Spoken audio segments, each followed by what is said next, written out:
It's rare for any sort of trilogy to consistently improve on itself as you go through the releases, but I truly think for the Sonic movie trilogy, that is the case. Each film was better than the last, and they were clearly learning how to improve as they went along. With movie 3 in particular, a lot of criticism has clearly been heartfelt by the movie developers, because you notice immediately going into this film that there is almost zero downtime. The action and the story beats are constantly moving from one to the next all the way until the ending. There is not any extended period of nothing going on. Everything that takes place has a explicit purpose, and as soon as that purpose is met, we move on to the next objective. Sonic Movie 3 featuring Shadow the Hedgehog has been long anticipated since it was teased at the ending of Sonic 2. My expectations were lower than you might have thought they were, because back then, where we had very few details, I was concerned Shadow wasn't going to be handled correctly, and I was worried by the model they used in the teaser being a recolored Sonic, which just did not fit with the vibe of Shadow at all, if you asked me. Thankfully, things have changed since then, and the story they took Shadow in was pretty good. However, I'm very familiar with the source material, and Shadow in particular, so my viewpoints are coloured quite a bit by the heavy expectations and comparisons I would lay upon it.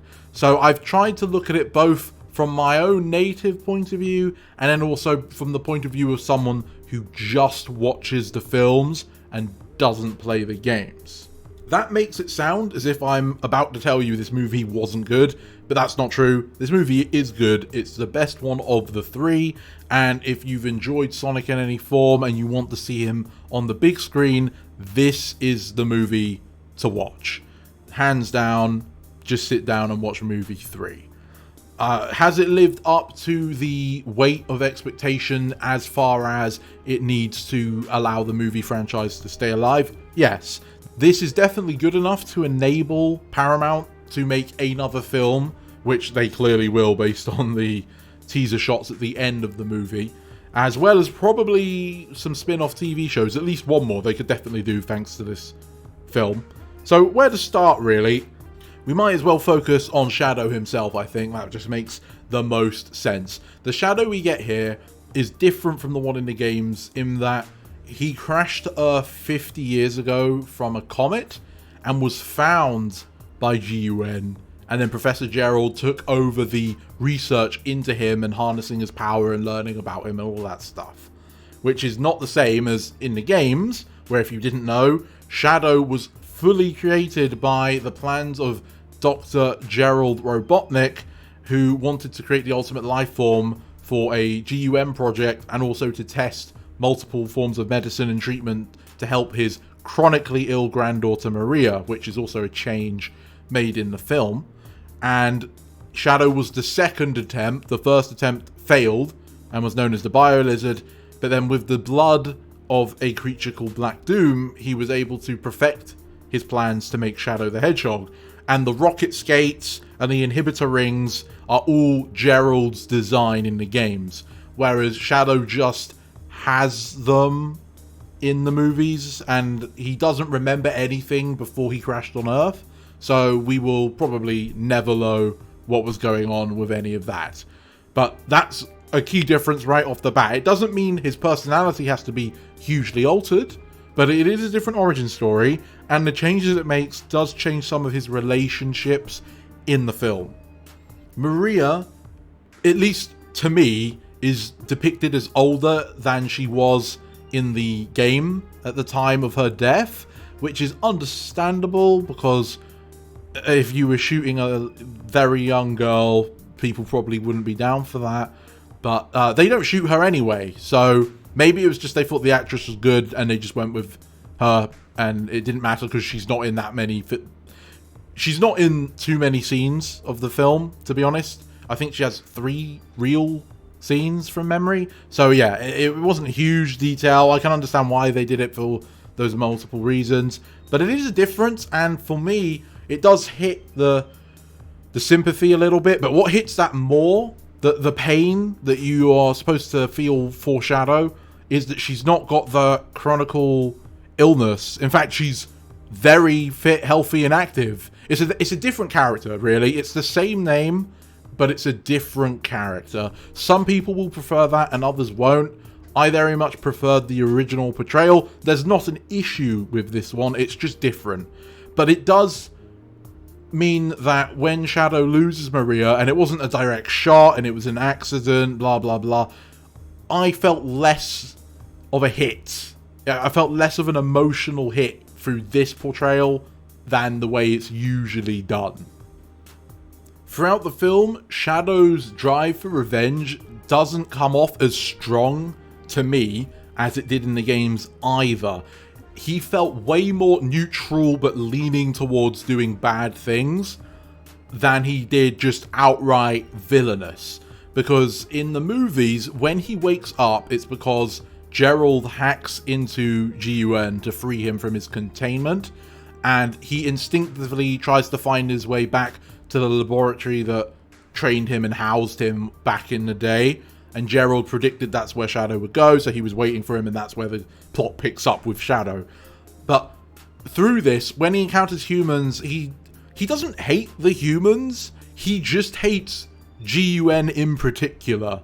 And even when he meets Team Sonic, who try to talk to him, but he says, you came from a GUN helicopter, so we've got nothing to talk about, he was gonna walk away.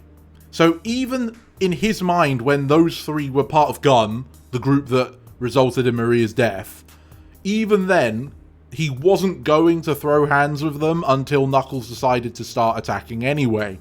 It's such a different take, because that shows so much more restraint and not a inherent willingness to just enact his revenge on all humanity, compared to how the games and media in general tended to state Shadow was at this time. Yes, he wasn't literally killing humans left and right, he never was doing that, but I feel like in the games, if the Team Sonic thing come from a GUN helicopter and they were talking to Shadow, he would 100% be taking them out.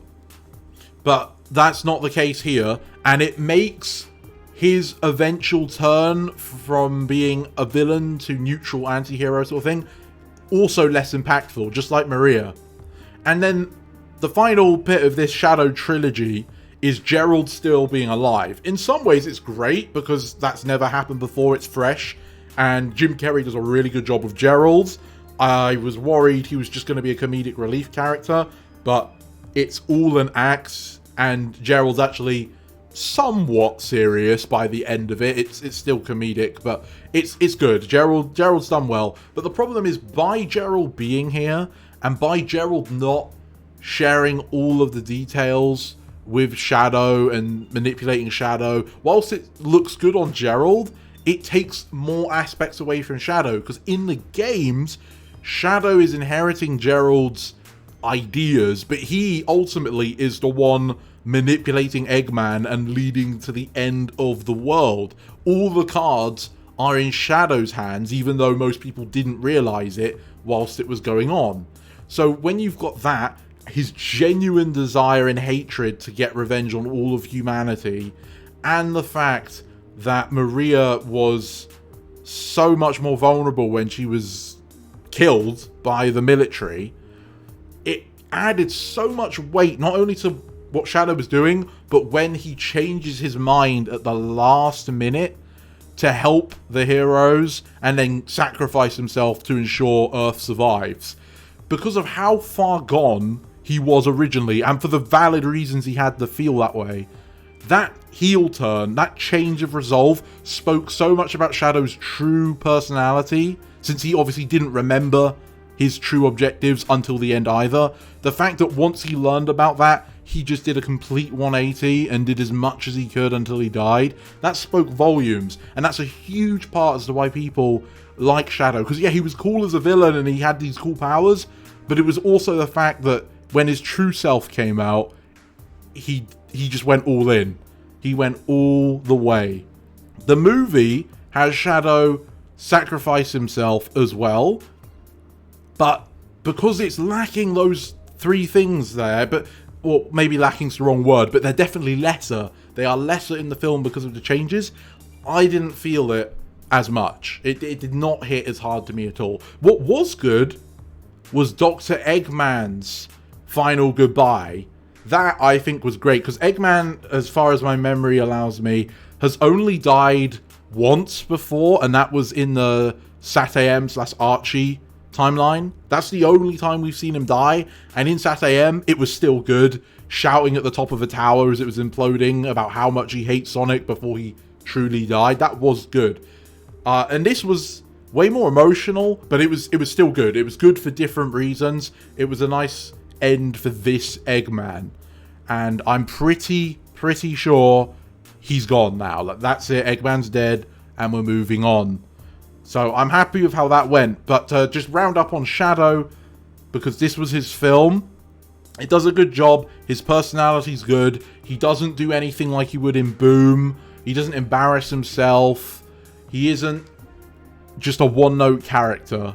And he's got depth. He feels like he's seeing himself in Sonic when he accidentally hurts the person Sonic cares about. He's genuinely insulted that after thinking that, when Sonic turns his back on his friends, Shadow then thinks that was a mistake. He couldn't be anything like this guy.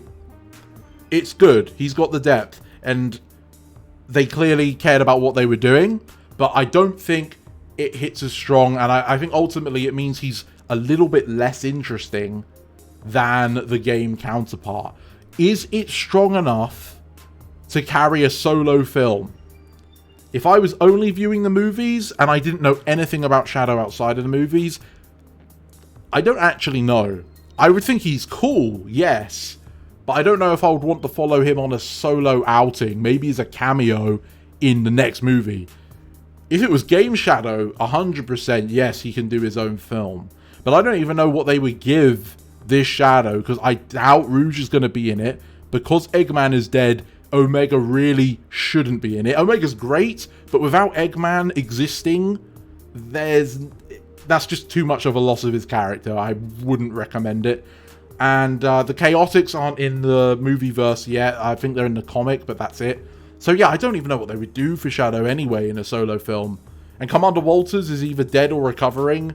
He got written out quick. I guess that's a good segue onto the other main thing I wanted to talk about movie 3. I mentioned before how it's really going from point to point, beat to beat, no downtime. And that was feedback from movie 2, especially with the wedding, where we had long stretches of what felt like nothing happening and filler, and we wanted to see the story and the Sonic characters. This film delivers on that. You are seeing the story, you are seeing the Sonic characters. But I think it maybe went a little bit too hard. The film probably should have been a little bit longer, because we do not linger on scenes long enough for some of them to hit. Or even for music, which there's a lot more video game music references this time, but sometimes it's 5 seconds long and you never hear it again, because we're moving that quickly through these story beats. Near the beginning of the film, Sonic, Tails, Knuckles, Tom and Maddie are all just hanging out having a family party, and Gunn arrive saying they request the aid of Team Sonic to help them take out a new alien. And they joke about why is it called Team Sonic, who decided that. But my question was, when were they on such collaborative terms? As far as I can remember, in movie 2, apart from the fact they tried to capture Tails and Sonic, after Sonic defeated the giant Eggman robot and solved their problems, that was it. They just went back to their normal lives. I don't remember them doing any major pledge of teaming up in the future or anything. I could be completely forgetting that, but even if it did happen, they don't bring it up in the film. It's such a just abrupt thing. It really just, they come from the sky, they go and help fight Gunn, and Commander Walters, he arrives, and it's supposed to be a serious role, and this character has only been shown as a joke in the past, as a comedic character, but he comes in this film serious, but also maybe 7 minutes later, he is killed, or at least rendered completely unable for the rest of the film, and we never get an update on his status condition at all. In fact, one of the gun officers thinks he's dead, so that was abrupt. Wade comes in for about 5 minutes, kicking the Master Emerald around, and it's Wade, so no one's going to complain he doesn't get screen time, but it's quick. That everything about this film is quick, is what I'm trying to say. Nothing lingers. The only exception to that is there are moments where they spend time for Shadow's flashbacks with Maria or Gerald's motivations. Those spend the time they need to get the message across. But the Shadow and Maria bonding is a lot quicker because he was already a creature. He wasn't created in the lab. Maria at least seems older and she's more active either way. So they really have to skim through their bond developing. It's a movie, there's only so much you can do. In some ways, it being a movie limits the original storytelling because it used to be in a game and could take as long as it wanted, but that's neither here or there. Dr. Eggman probably had the best character arc for this film. Well, Shadow, no, alright, let's be fair. Shadow had the best character arc for this film, but he was new, and they also translated a lot from the games, because this film takes a lot more from the games than any of the others did. But aside from Shadow, Eggman 100% had the best character arc, and he definitely had the best character ending of any of these movies as well. That is without a doubt. So, big props to Jim Carrey for playing two really good characters, and yeah, managing to pull it off. They had a bit of a fourth wall joke in there, not my style. A lot of the humour with Eggman in general isn't usually my style. Gerald, though, had a couple funny jokes and lines I wasn't expecting. So yeah, Jim Carrey did a great job, and as a final performance, I'm glad we got to see him wear the Dr. Eggman costume fully in one of these films. Unfortunately, the trailers really spoiled a lot of the movie. The first 75% of the film, outside of the Shadow Maria flashback stuff, I basically had already seen. And I wasn't going out of my way. I avoided all spoilers or leaks. The only things I'd seen were the official trailers. I didn't even read articles. And yet, so many jokes that I might have laughed at or scenes I might have thought were cool, I didn't, purely because I either knew they were coming or I outright had seen them before because of the official marketing. Which I know is a common issue for a lot of things these days, but it doesn't stop it from being an issue. The endings, though, the 25% of the finale stuff, well, that was more fresh, and seeing gun robots animated, they looked really cool, but it got me wondering, why not just use them instead of the polished floating egg drones? They look way cooler, and they're based on the games, and you could have just had someone hack them to work for the Professor Robotniks, but they didn't. They just saved them for this space scene where it's hard to see them because it's in space. And yeah, I think that's a little bit of a waste because the designs look great. And the fighting scenes were pretty good, but most of them were already shown off again, which takes away from them, aside from the super fights in space. But the problem is they did the Hollywood thing where the camera sticks way too close to a hand or a head, and you don't see enough of the fight to get the true image. So again, it's not as cool. The coolest thing I saw was Shadow using Chaos Spears, which he does once when he's super. That was it. That was the coolest fighting scene for sure. A cool action scene was Agent Stone on his motorbike turning off drones and stuff. That was surprisingly cool. Agent Stone got some character development, and I think they're setting him up for something. I don't know what. I don't know if it's taking over for Dr. Robotnik, because he doesn't have any of the tech anymore. But I don't feel like they're dropping him. They could choose to leave it there and it would be fine, but I feel like they're building him up for something. I realise I haven't even talked about Sonic himself. Sonic was fine. It was movie Sonic. He's that character, and his character arc is about learning to be a team player. Now that he's got Tails and Knuckles by his side consistently, he needs to trust them, and he breaks their trust, so he has to learn to make up for it and trust them for real this time. Standard bonding thing. It's fine for movie Sonic. It makes sense. He's going in a good place, and they're all getting along together in their household. I don't really have much to say. The draw was what was going on with Knuckles, Gerald, and Robotnik. That was the draw for me. So overall, I really would say that if you've been enjoying the movie so far, you've got no reason not to see this one. If you've been apprehensive, give it a go anyway, this one. Only don't do it if movie 2 really made you think these are bad. Because it's better than movie 2, but not to the point where if you weren't a fan of the characterization and direction, it would change your mind. Other than that, give it a go. give it a go. They did a good job. It's definitely a good film. Live and Learn being in there was nice. Egg Cerberus was a theme they used as well. They got the credit scene for Sonic Adventure 2, but that was one of the things where it played for such a short amount of time and you could barely hear it, and it was gone, even though that theme's a really beautiful piece of music. Such a shame, to be honest, such a shame. But those were my thoughts on the movie. What were yours? There were some very interesting possibilities put on the table by its after credit scenes, and I might make another video talking about that potential later on. Please tell me your thoughts on that, and if you would like to see mine. I hope you have a great day, and I'll see you next time. This is the Mighty Emperor, signing off.